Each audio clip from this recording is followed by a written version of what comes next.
네, 오늘 말씀의 제목이 만찬을 통해서 본 교회와 세상입니다. 이 만찬은 물론 주님의 성만찬을 의미하고 있습니다. 주님의 동일한 만찬을 행하면서도 교회 내에서 교회다운 만찬이 있었고, 또 세상의 문화를, 또 세상의 삶을 그대로 가지고 나온 만찬이 있었습니다. 그래서 교회가 굉장히 혼란스러운 그런 상황을 맞이했던 것 같습니다. 오늘 함께 읽으신 이 본문의 배경이 되는 고린도 교회는 사도 바울이 2차 전도 여행 때 세운 교회입니다. 한동안 목회를 하실 때에 교회가 굉장히 빠른 속도로 성장을 했습니다. 성도들의 믿음도 생기고 또 아름답게 소문난 교회로 성장했습니다.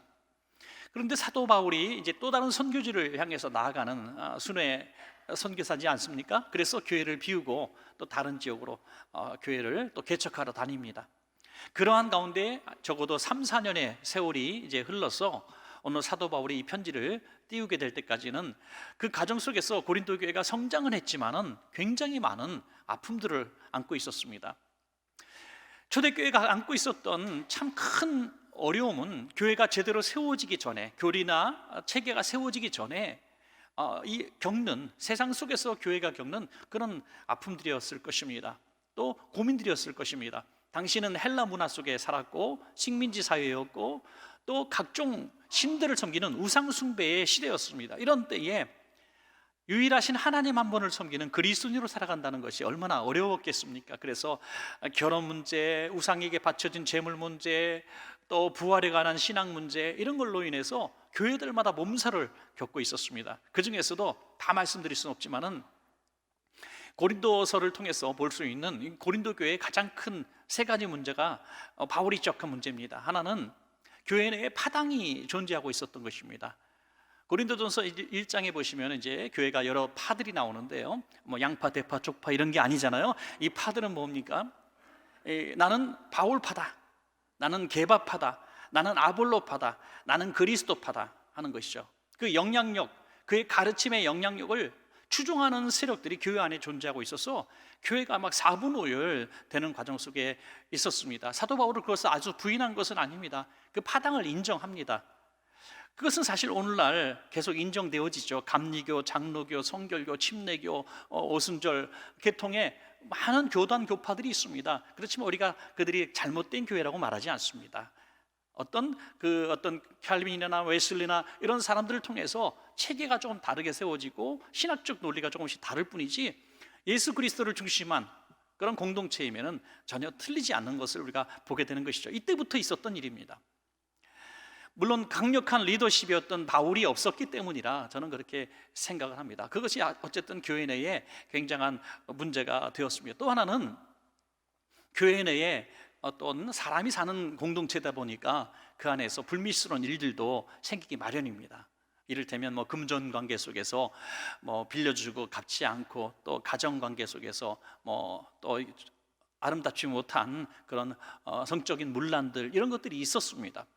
그런데 이것이 교회 내에서 해결할 힘이 없는 거예요. 강력한 리더십도 없었고 교회 내에서 이것을 재판할 수 있는 권위가 그들에게 없었습니다. 그래서 이걸 세상 법정에 갖고 나간 거예요. 세상 법정에 갖고 나가서 큰 다툼이 되니까 세상 법정에서 보니까 너희는 아름다운 무슨 공동체, 예수 그리스도를 중심한 공동체 같은데 너희는 맨날 싸우냐. 지금도 교회의 문제를 세상 법정에 내놓고 막 전쟁처럼 싸우는 그런 교회들이 얼마나 많습니까? 그래서 판사들 앞에서 정말 부끄럽지 않습니까? 그리스도인들끼리 사랑으로 품고 또 교회 내에서 해결할 수 있는 많은 문제들을 세상 법정으로 끌고 가 고소고발이 난무하는 이 소송권에 휘말리는 이런 교회의 모습을 보여주었습니다. 그리고 또 하나는 우리가 보고자 하는 오늘 본문의 주제죠. 바로 주님의 만찬입니다. 여러분, 이 세 번째, 우리가 오늘 함께 은혜 나누고자 하는 이 세 번째 주제인 이 주님의 만찬을 통해서 부끄러움 당하는 교회가 되었다는 거죠. 이해할 수 없잖아요. 여러분, 성만찬을 통해서 교회가 왜 분열되고 부끄러움 당합니까? 가장 거룩하고 가장 은혜롭고 또 가장 행복하고 감동적인 시간이 우리 성만찬 아니에요? 다른 시간에 은혜를 받지 못해도 성만찬을 통해서 은혜 받는 분들이 참 많이 있습니다. 그처럼 은혜로운 시간인데 이 성만찬 시간을 통해서 교회가 큰 분란을 지금 겪게 된 것입니다. 오늘 그 얘기를 좀 드리면서 은혜를 나누고자 합니다. 그때 사도 바울이 이제 서신을 띄워서 이 모든 문제들에 대해서 잘 설명한 것이 오늘 고린도서입니다. 여러분 나중에 시간 되시면 그런 개념으로 한번 읽어보시면 좋겠습니다. 이 말씀들이 당시에 주신 말씀이지만 오늘도 여전히 우리 한국교회 또 세계교회가 가지고 있는 문제들이 이 안에 있고요, 또 사도 바울이 가르치신 그 가르치심을 통해서 해결의 실마리를 찾아갈 수가 있다는 것입니다. 저는 오늘 크게 이 문제를 놓고 바라볼 때 교회와 세상 분명히 다른 공동체입니다. 그렇지만 우리 성도들은 세상에서도 살고 교회에서도 살아가야 합니다.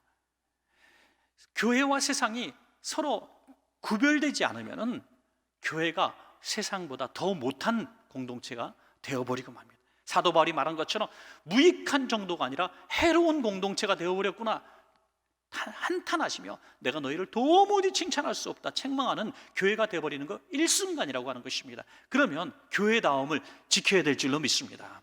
교회다움을 지켜야 된다는 거예요. 그게 뭡니까? 세상에서의 살았던 모든 방식들이 교회 안에서는 차이가 있어야 한다는 것이죠. 오늘 그 차이, 그것을 잘 감당하지 못해서 세상 것을 그대로 가지고 나온 이 교회인들 때문에 이 교회가 문제를 겪게 되었다는 이 사실을 먼저 배경으로 말씀을 드립니다. 그래서 우리는 그 차이가 무엇인가, 어떤 차이를 가져야 되는가, 세 가지를 놓고 한번 은혜를 나누기를 원합니다. 첫 번째는 계층의 차이였습니다. 계층의 차이. 세상에서 가지고 있었던 그 계층의 차이점을 교회 안에서조차 만들어 놓고 구축해 놓고 그대로 유지하려고 했던 것, 그것이 바로 오늘 교회, 고린도 교회에 큰 문제를 일으키고 무익한 교회로 전락하게 만든 배경이 되었습니다. 계층이 뭡니까? 주로 부자와 가난한 자, 권력 있는 사람은 권력 없는 사람, 또 유대인과 이방인들, 그리고 자유인과 종들, 뭐 이런 계층의 차이가 있겠죠. 오늘날은 조금 더 다양해지지 않았습니까? 오늘 신분 사회는 아니지만은 우리들 가운데 그때보다 어찌 보면 더 넘나들 수 없는 끼리끼리의 문화가 있습니다. 아주 부자들의 문화가 있고요, 또 가난한 사람들의 공동체의 문화가 있고, 지식인들의 또 어떤 그룹 형성이 돼 있고, 또 배우지 못한 사람들의 모임이 있을 수 있고, 아니 이 외모까지도 자랑할 만한 사람들, 또 그렇지 못한 사람들, 또 출신 배경, 인종적 편견, 문화적 편견들이 여전히 우리 가운데 계층을 이루고 그것을 서로 하나가 되지 못하는 모습을 보여주고 있습니다. 오늘 주의 만찬을 통해서 하나가 되어야 될 고린도 교회가 바로 이 계층을 깨트리지 못했기 때문에 하나가 되지 못하고 큰 이 분란을 겪게 되는데요, 오늘 그 말씀을 오늘 고린도전서 11장 17절부터 19절까지 말씀하고 있습니다. 제가 읽어드리겠습니다. 내가 명하는 이 일에 너희를 칭찬하지 아니하나니 이는 너희의 모임이 유익이 못되고 도리어 해로움이라. 먼저 너희가 교회에 모일 때에 너희 중에 분쟁이 있다 함을 듣고 어느 정도 믿거니와 너희 중에 파당이 있어야 너희 중에 옳다 인정함을 받는 자들이 나타나게 되리라. 해롭다, 무익하다, 얼마나 부끄럽습니까? 그런데 주의 만찬을 통해서 이 계층이 더 드러났다고 하는 거예요. 무슨 말씀이냐면 당시에 그 주의 만찬은 오늘날 우리가 성찬식을 하는 것과 많이 다른 것 여러분 많이 들어서 아실 겁니다. 당시는 그 애찬, 그냥 일반 식사와 겸해서 식사하면서 성찬식의 의미를 이야기하며 예수님을 기념했습니다. 너희가 모일 때마다 나를 기념하라 하신 것은 어찌 보면 너희가 식사 때마다 나를 기념하라, 이런 말씀과 다를 바가 없습니다. 그 당시에 주식이 뭡니까? 빵과 이 포도주 반드시 놓고 식사하지 않았습니까? 그 빵과 포도주 늘 주식입니다. 우리로 치면은 뭐 밥과 국 정도 될까요? 밥과 국을 먹을 때마다 나를 기념하라, 이렇게 이해할 수가 있는 것이죠. 그 문화적으로 들어가서. 그래서 이들은 언제 많이 모였냐면 주로 주님이 부활하신 주일을 기념하기 위해서 모였습니다. 그들 안식일에 모인 것이 아니라 이제 우리는 그리스도인이기 때문에 주님 부활하신 날 그들이 모여서 이제 성찬식과 애찬식을 하게 되는데, 보통 이제 저녁 시간에 모이지 않습니까? 많이 시장합니다. 많이 시장하는데 먼저 밥을 막 온 순서대로 식사를 합니다. 교회에 모여서 식사를 하고 늦게 온 사람은 또 나중에 식사를 하고, 이런 문화가 형성되어 있는데 문제는 교회 안에서 이것을 음식을 장만할 예산이 충분하지 않았습니다. 여러분 사도행전에서 보시다시피 아나니아 삽비라가 자기 집 팔고 논 팔고 해서 밥 팔고 해서 헌금을 가져온 이런 모든 일들이 사실은 교회의 그런 식사나 구제를 위해서 가져올 수밖에 없는 그런 모습이었지 않습니까? 그래서 어떤 방식으로 이 식사를 충당했냐면 집에 있는 것들을 그냥 조금씩 가져오는 겁니다. 그런데 여기서 문제가 발생하는데요, 부자 계층과 가난한 계층이 굉장히 중요한 두 가지의 차이점이 여기서 드러납니다. 하나는 음식의 종류와 그다음에 시간의 차이. 무슨 말씀이냐면 부자는 음식을 풍성하게 가져올 수 있는 여력이 있었고 집에 음식이 많이 있었습니다. 그래서 집에서 냉장고를 비워줘, 그런 게 있잖아요. 여러분 우리도 냉장고에 막 쓸데없이 막 쌓여있던 냉동식품 이런 것들 어느 날 푸는 날 얼마나 좋습니까? 그런 마음으로 집에서 먹지도 않는 것까지도 막 싹 긁어오기도 하고, 또 어느 날은 좋은 물건이 있으면, 음식이 있으면 그걸 나누고 싶으니까 많이 가져와서 또 나누기도 합니다. 그리고 시간의 여유가 있었습니다. 부자들은 하인들이 있었고 또 자기가 노동하지 않았습니다. 그래서 교회를 와도 일찌감치 올 수가 있었습니다. 풍성한 양식을 가지고 일찌감치 왔습니다. 자, 가난한 자들은 집에 가봐야 가져올 곳이 없습니다. 얼마나 극빈자였냐면 우리 포도원 품꾼의 비유처럼 일찍 가든 늦게 가든 그냥 서 있을 수밖에 없는 거예요. 오후 5시가 되어도 자기를 불러주는 사람이 없으면 집에 들어갈 수가 없어요. 왜? 부스러기도 하나 가져가야 그날 식사가 되거든요. 그날 먹을 식사가 없는 사람이에요. 매일매일. 그러니 시간이 없는 사람들입니다. 남의 밭에 가서 저녁 늦은 시까지 노동을 하다가 해가 다 진 다음에 품삯 하나 받아가지고 교회로 오는 것입니다. 투덜투덜 힘겨운 발걸음으로 교회에 오는 거예요. 자, 이런 두 부류의 계층을 우리는 지금 보았습니다. 부자들이 먼저 왔습니다. 아유, 우리 맛있는 거 많이 갖고 오셨네 하면서 기다려주지 않고 먼저 식사를 하게 되는 거죠. 아니, 어찌 보면 그들의 마음속에 가난한 사람들이 오면 우리 먹을 것을 맨날 먹기도. 여러분, 우리가 아무리 여유 있어도요, 밥을 한 2번 정도 사면 한 번 정도는 얻어 먹어야 그래도 균형이 맞는 것 같잖아요. 내가 조금 있고 당신이 조금 없으니 내가 2번 살 때 한 번만 사세요. 3번 사면 한 번만 사세요. 이럴 수도 있어요. 저도 이제 비교적 여러분 하나님의 은혜로 좀 이렇게 또 조금 규모 있는 교회에서 목회하다 보니까 목사님들 그룹이나 이런 그룹에 참 많이 만납니다. 많이 만나면 당연하게 제가 내는 줄 알고 다 먼저 나가버려요. 당연히 제가 내는 줄 알아요. 당연히. 그래서 그런가 보다 이렇게 그렇게 그냥 쭉 살아옵니다. 물론 교회에서 다 우리 뒷받침을 해주시니까 제 돈을 쓰는 것도 아니고 교회 예산 갖고 잘 이렇게 베풉니다만은 한 10번쯤 동일한 환경이 벌어진다고 생각해 보면 살짝 기분도 사실 상할 만합니다. 야, 그래도 당신도 차를 타고 온 거 보니까 제 차보다 더 좋은 차를 타고 왔는데도 밥을 얻어먹어요. 계속 교인이 작다는 이유만으로. 살짝 좀 마음의 감정이 상하기도 하죠. 여러분, 이 초대교회가 왜 안 그랬겠습니까? 아무리 좀 여유가 있다 할지라도 쟤는 1년 내내 얻어만 먹는 거예요. 1년 내내 늦게 들어와서 맛있는 거 없어요 하고 막 먹고 고맙다고 하지도 않고 그냥 즐기는 거예요. 이런 마음도 사실은 이해가 갑니다만은 그럼에도 불구하고 그 어려운 환경을 이해했어야 되는 거예요. 본인들이 그렇게 해야 될 은혜를 받은 사람인 것을 감사해했어야 합니다. 그런데 오기 전에 의도적으로 열심히 먹게 된 거예요. 그 사람들 오면 우리 거 뺏긴다 이거예요. 그래서 더 열심히 먹는 거예요. 열심히. 옛날 어려울 때 도시락 가지고 학교 가지 않았습니까? 저희 학창 시절에도 도시락 싸가면 꼭 점심시간 되기 전에 셋째 시간에 막 뺏어 먹는 친구들 보면은 밥 속에 감추어놓은 계란을 먼저 먹더라고요. 이걸 나중에 점심시간에 내오면 소세지 반찬, 계란 반찬 뺏길 걸 생각하고 먼저 팍 먹어버리는, 어떻게 보면 좀 당연한 것 같기도 하고 얄미운 것 같기도 하고 사실 그럴 수도 있습니다. 여러분, 어린아이의 마음이잖아요. 이 욕심꾸러기 가진 자들이 이런 어린의 마음을 가졌어요. 관용을 하고 불쌍히 여기는 그런 성숙한 그리스도인의 마음을 가지고 자기들이 좀 덜 먹더라도 남겨두고 노동하고 지치고 투덜거리며 들어오는 힘겨워하는 그 불쌍한 가난한 성도들을 위해서 자기들보다 더 좋은 것을 남겨주었어야 하는데 싹 먹어버린 거예요. 어느 정도 취할 정도로, 배고플러서 쓰러져 있을 정도로. 그런데 이제 늦게 교인들이 오는데 노동에 지치고 땀에 쩔어가지고 들어왔는데 먹을 게 하나도 없어. 먹는 음식 냄새는 막 나는데 더 얄미운 것은, 그래도 부자 성도들이 자기들은 시큼 먹고 배부르다고 소화제 찾고 있고 취해가지고 얼굴이 시뻘겋게 누워있는 모습을 보니 얼마나 화가 나겠습니까? 얼마나 섭섭하겠습니까? 그 모습을 사도 바울이 본 거예요. 말로 전해 들은 겁니다. 그리고 책망을 하는데요, 현장에서 책망하듯이 너무나 신랄합니다. 고린도전서 11장 20절에서 22절입니다. 그런즉 너희가 함께 모여서 주의 만찬을 먹을 수 없으니 이는 먹을 때에 각각 자기의 만찬을 먼저 갖다 먹음으로 어떤 사람은 시장하고 어떤 사람은 취함이라.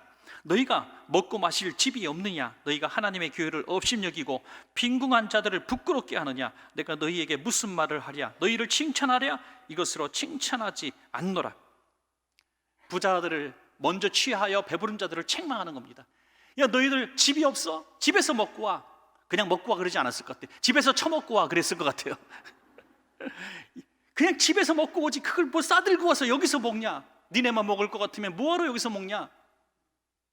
무슨 말인지 알겠죠? 여기서 너희만 먹을 것 같으면 뭐하러 싸갖고 오냐? 이거 집에서 시큰 배불리 먹고 와서 가난한 자들이 부끄러움 당하지는 않게 해야지. 그걸 집에서 먹어도 되는데 싹 갖고 와서 자기만 다 먹니? 너희는 그리고도 그리스도인이라 할 수 있느냐? 이렇게 책망한 거예요. 너희가 교회를 이렇게 업신여겨? 가난한 자들을 부끄럽게 수치스럽게 책망을 한 것입니다. 이러한 교회는 무익한 교회가 아니라 해로운 교회야. 없어져야 돼. 여러분 얼마나 무섭습니까? 사도 바울의 이 선포가, 메시지가 이 한국 교회를 향해서 또 우리 교회를 향해서 선포되지 않기를 우리는 소원합니다. 여러분, 그러면 우리가 이 계층을 어떻게 파괴할 수 있을까? 가진 자들과 안 가진 자들 어떻게 파괴할 수 있을까? 우리가 가장 합리적인 생각은 가진 자들이 가지고 오는 것은 맞습니다.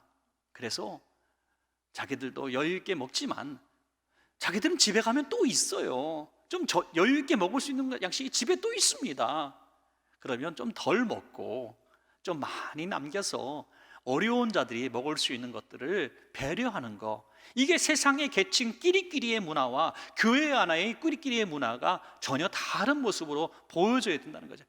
세상에서의 계층의 문화는 끼리끼리지만 여기 교회의 계층 문화는 가난한 자와 부유한 자가, 권력 있는 자와 연약한 자, 주인과 종이 함께 끼리끼리가 되는, 함께하는 끼리가 되는, 이것이 아름다운 교회의 모습인 줄로 믿습니다. 여러분, 어떻게 하면 그런 마음을 가질 수 있을까요?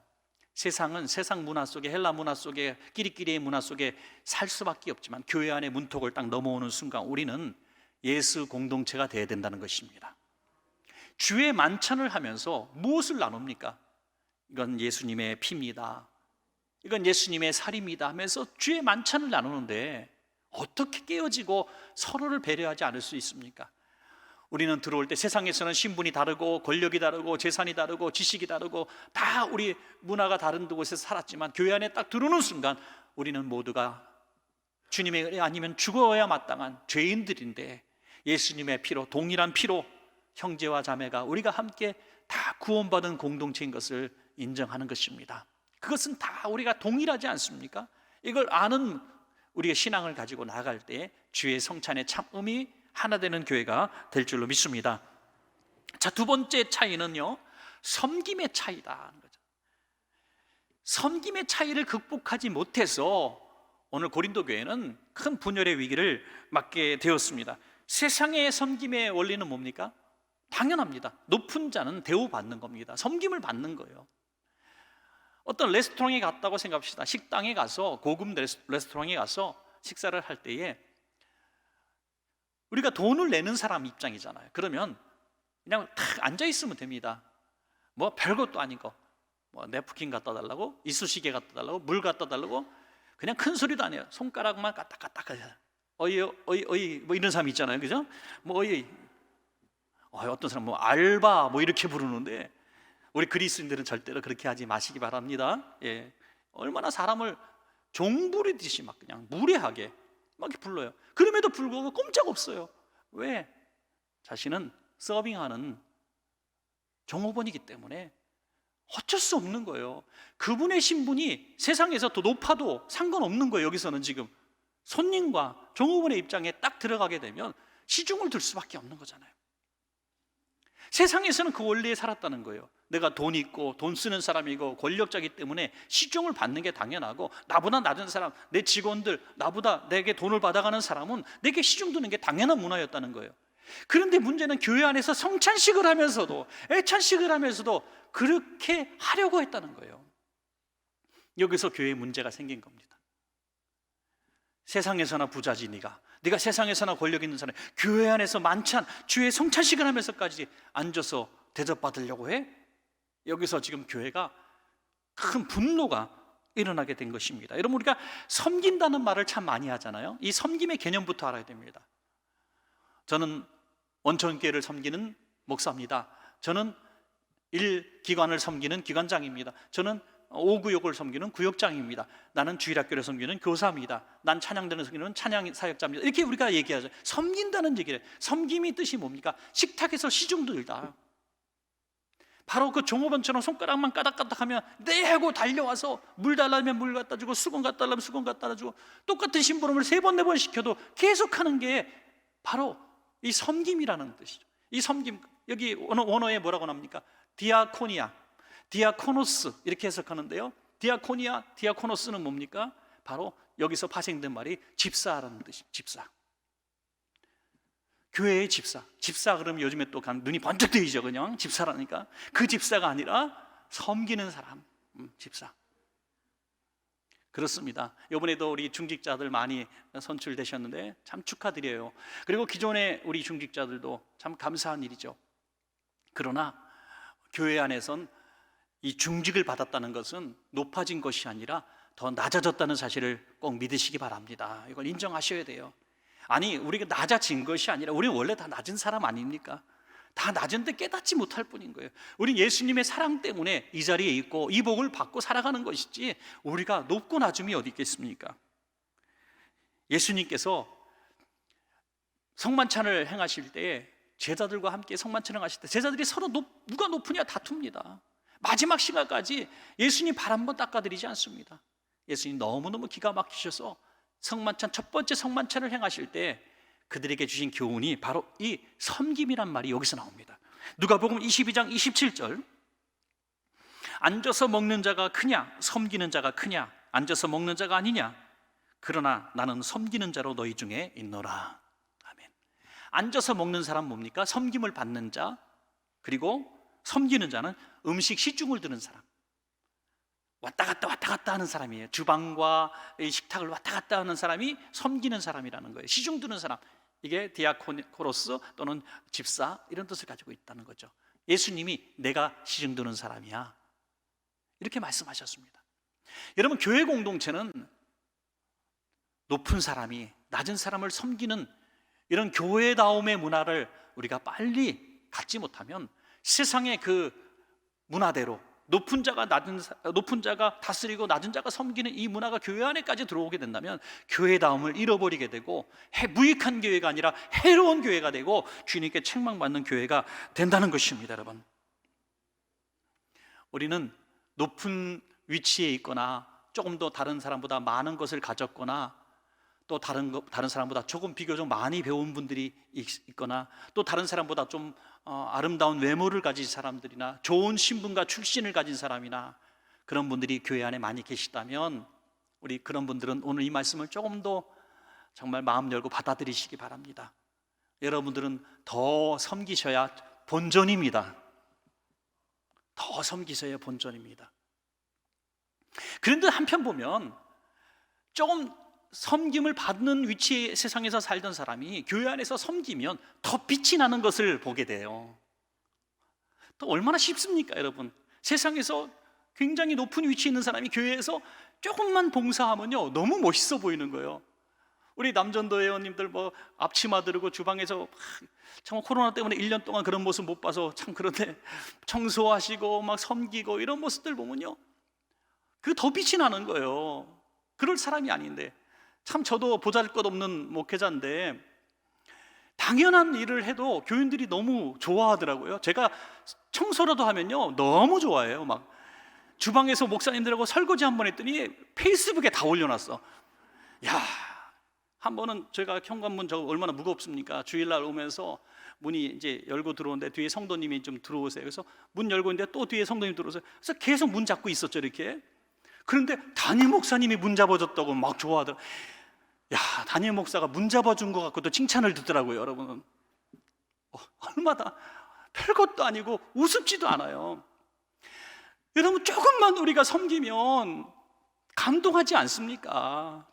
조금 섬기면 애매하고 대접받으려고 하고 내가 세상에서 어떤 사람인데 이래가지고는 교회가 교회다움을 잃어버리려 된다는 것이죠. 나치에 항거한 디트리 보네퍼 목사님, 너무나 유명하신 분이죠. 39살에 나치에 의해서 이제 사형을 당하죠.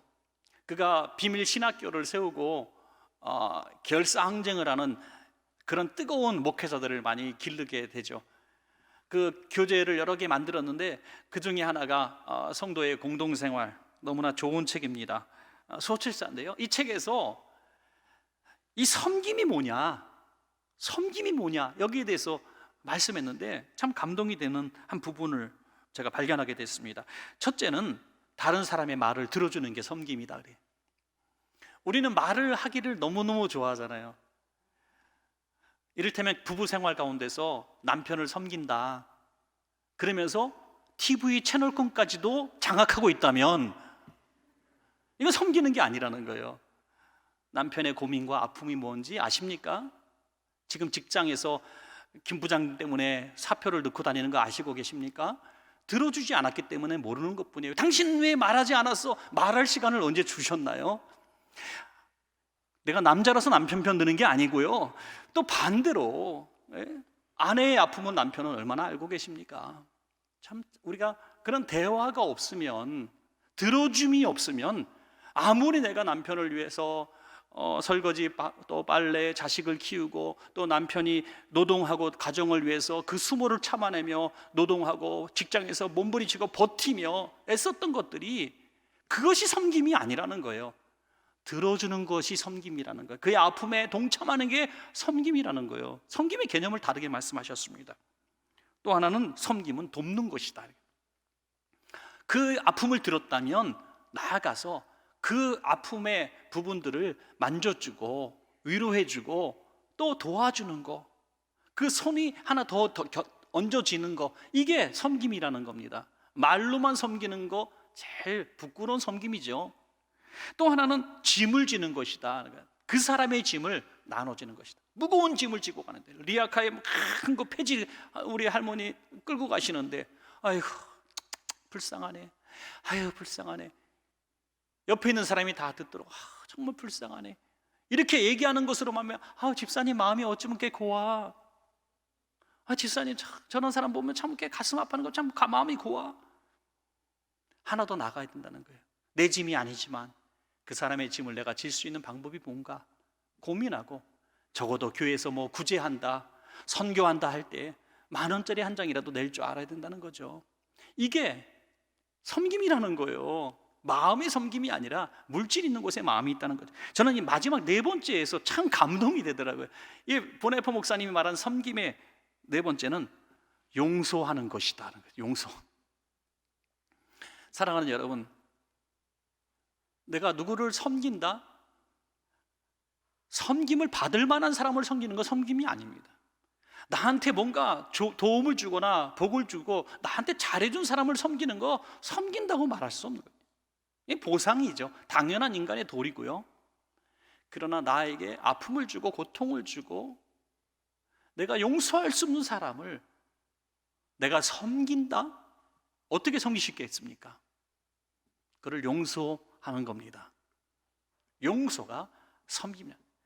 예수님은 주인이 되었으므로 대접을 받는 자가 아니라 주인이요 선생이 되었지만 너희를 섬기는 자라. 어떻게 섬겼었어요?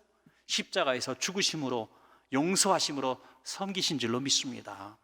이게 진짜 섬김이라는 거예요.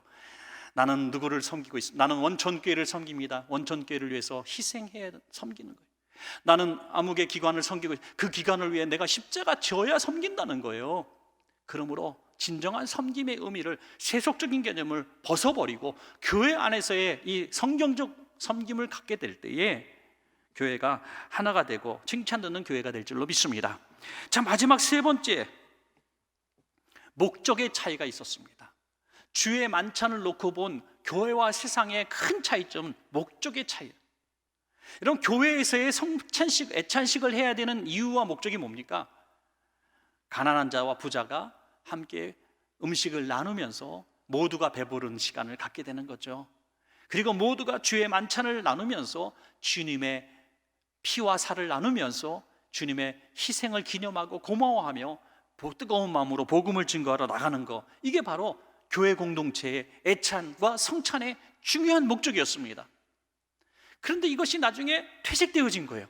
교회 가면 무엇이 있다? 음식이 있다. 교회 가서 실컷 먹어야지.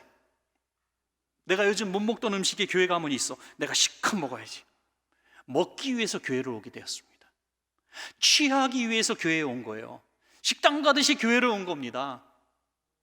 그들의 아직도 오늘날처럼 예배가 이렇게 잘 정돈되지 못하고 의식이 이렇게 잘 만들어지지 못한 상황 가운데서는 그냥 먹는 것으로 시작하는 것이 그들의 모임이었고 또 한편 예배였습니다. 그런데 그 은혜스러운 자리, 성찬을 나누는 자리를 자기가 취하고 즐기는 자리로 바뀌어졌다는 거예요. 목적이 다르니 결과가 다르겠죠. 여러분 생각해 보십시오. 먼저 와서 술 먹고 다 취하고 음식에 배불러서 막 누워있는데 뭐 은혜스러운 얘기가 나오겠습니까? 늦게 온 사람들이 보니 남은 게 하나도 없고 자기들끼리 먹고 누워있으니 얼마나 분노가 일어나겠습니까? 거기서 다툼이 있고 미움이, 징후가 생긴 것입니다. 이 모습을 보면서 한번 우리가 생각해 볼 필요가 있습니다. 여러분, 교회 안에서도 이 교회에서 예배드리는 목적, 교회 안에서 기관의 목적, 구역의 목적, 교회 안에서 정말 우리 친한 성도님들 그룹이 있잖아요. 교회 안에서도 한 10년 좀 친하게 지내면 너무너무 친해지더라고요. 먼 친척보다 교인들이 더 가까워요. 그러다 보니까 야, 내가 3살 많으니까 그냥 언니라고 해, 언니라고 해. 아유, 집사님 그래도 권사님 괜찮아, 언니라고. 언니. 그래, 언니. 그래. 그럼 내가 말 놓게. 그러다가 언니 말 들어, 뭐 그렇게 하다가 돈 좀 구워줘 이렇게 하다가 버르장머리 없는 거 뭐 이렇게 나오다가 언니 대우 해주니 나한테 해준 게 뭐야 나오고, 그러다가 싸우는 거예요. 야, 너. 네. 그래서 저는 교회 안에 기관이든 구역이든 친구 그룹이든 어떤 친한 그룹을 인정하지 않는 건 아닙니다. 그런 모임은 너무 아름답고 좋을 수 있습니다. 그러나 서로 무례히 행하지는 마시기 바랍니다. 그 선을 넘지 마세요.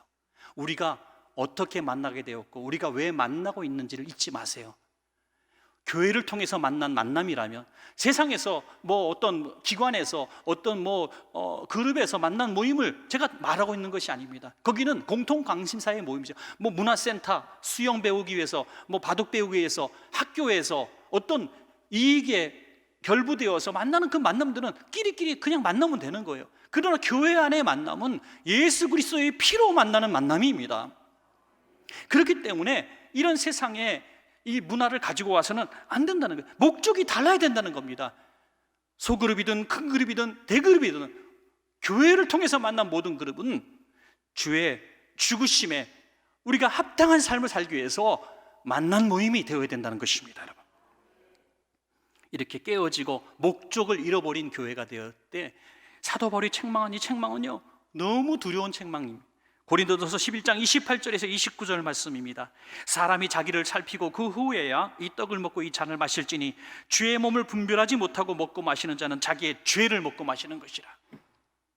교회에 온 성찬식의 목적을 잃어버리고 주님의 은혜를 기억하고 주님을 기념하는, 또 우리 성도가 예수의 피로 하나 되었다는 이 사랑의 목적을 잃어버린, 자기만 배부르고 취하고 욕이 나오고 소송이 나오고 분쟁이 나오는 이 교회로 전락해 버렸을 때 이 성찬식에 참여한 것이 주님의 죽으심을 욕되게 한 결과를 낳았습니다.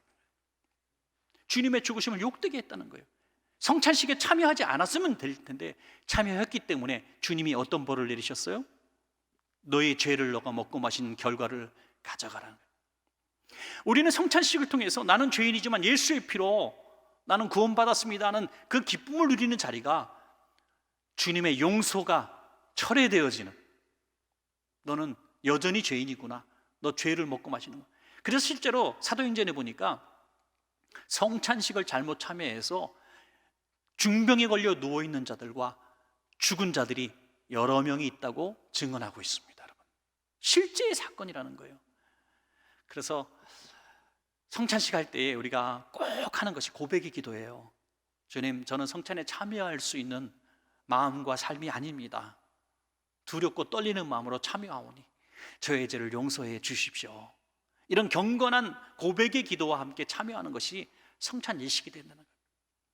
교회에서 어떤 일을 맡았을 때에도 이런 두려움과 떨림으로 우리가 일을 해야 한다는 것입니다. 오늘 끝부분에 한 절만 더 읽으면 사도 바울은 성찬이 뭐냐, 주의 만찬이 뭐냐, 그 목적이 뭐냐 분명히 가르치고 계십니다. 우리 마지막 부분이니까 함께 한번 읽어볼까요? 고린도전서 11장 23절부터 26절까지입니다. 시작. 내가 너희에게 전한 것은 주께 받은 것이니 곧 주 예수께서 잡히시던 밤에 떡을 가지사 축사하시고 떼어 이르시되 이것은 너희를 위하는 내 몸이니 이것을 행하여 나를 기념하라 하시고 식후에 또한 그와 같이 잔을 가지시고 이르시되 이 잔은 내 피로 세운 새 언약이니 이것을 행하며 마실 때마다 나를 기념하라 하셨으니 너희가 이 떡을 먹으며 이 잔을 마실 때마다 주의 죽으심을 그가 오실 때까지 전하는 것이니라. 아멘. 우리가 이 부분만 가지고 설교도 많이 듣고 성찬 예식할 때 이 부분만 읽었기 때문에 이 말씀을 갑자기 왜 하셨는가를 궁금해 한 분들 있을 겁니다. 바로 오늘 같은 배경 속에서 이 말씀을 하신 거예요. 주의 만찬을 세상의 방식대로 가져와서 행하다가 벌받고 고통받는 그런 교회, 책망받는 교회의 모습을 갖지 않게 하려고 이 말씀하신 거예요. 성찬의 목적이 뭐냐? 바로 예수님께서 날 위해서 죽으신 것을 내가 다시 한번 이 미각을 통해서 이런 시청각적인 체험을 통해서 잊지 않고 살리라. 그리고 그 주님의 죽으심을 내가 또 감사하며 살리라. 그리고 이것을 나만 하는 것이 아니라 이 성찬식을 통해서 내 마음이 뜨거워져서 밖으로 나가, 세상으로 나가 주님을 알지 못하는, 구원을 받지 못한 많은 영혼들에게 내가 주님의 사랑을 증거하리라. 이것이 성찬식의 목적이라는 것이죠. 이 주의 만찬의 목적을 잃어버릴 때 교회다움을 잃어버리게 된 것입니다. 사랑하는 여러분, 말씀을 이제 맺겠습니다.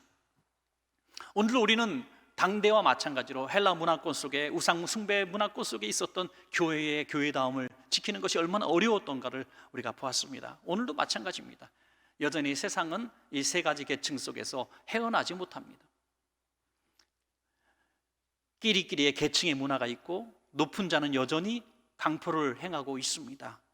그리고 그들의 목적은 오직 나만 잘 먹고 잘 사는 것일 수 있습니다. 이런 것과 이런 교회 안에서 이 모든 삶을 살다가 교회 안에 문턱을 넘고 들어왔을 때 우리는 교회다움을 잃어버릴 수가 있습니다. 우리는 계층을 끼리끼리가 아니라 모두가 하나 되는 계층 파괴가 이루어져야 되고 높은 자가 낮은 자를 섬기는 이런 섬김의 혁명이 일어나야 되며 교회가 세워지고 교회가 우리가 성도가 되어야 되고 교회 안에서 모든 행위와 또 만남이 이루어져야 되는 가장 중요한 목적은 주의 죽으심을 우리가 감사하고 증거하는 삶을 살기 위한 것이다. 이렇게 우리가 결심할 때에 칭찬 듣는 교회, 주님이 오실 날까지 건재한 교회가 될 줄로 믿습니다.